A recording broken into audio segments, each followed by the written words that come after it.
జనగామలో ఒక independent councillor, BRS వాళ్ళు సపరేట్గా కూర్చున్నారు, కాంగ్రెస్ వాళ్ళు సపరేట్గా కూర్చున్నారు, ఇండిపెండెంట్ సపరేట్గా కూర్చున్నారు. ఒక ఇండిపెండెంట్ కౌన్సిలర్ బీఆర్ఎస్కు ఫేవరబుల్గా చేయెత్తితే ఆమెను కాంగ్రెస్ నాయకుడు పోయి కొడతాడు. ఆమె ఒక ఎస్సీ వర్గానికి చెందిన మహిళ. కొట్టిన వ్యక్తి కాంగ్రెస్ నాయకుడు కరుణాకర్ రెడ్డి.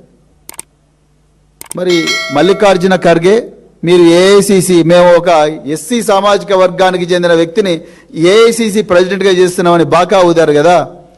అదేవిధంగా చేవెళ్లలో మేము ఎస్సీలను గుండెలో పెట్టుకుంటాము అని చెప్పి రాజ్యాంగం పట్టుకొని ప్రమాణం చేసిండ్రు కదా. ఒక ఎస్సీ మహిళ బాబాసాహెబ్ అంబేద్కర్ గారు ఇచ్చిన ఏదైతే ఆర్టికల్ 19 క్లాజ్ 1లో freedom of speech and freedom of movement, article 19 అనేది చాలా కీలకమైన అధికరణం.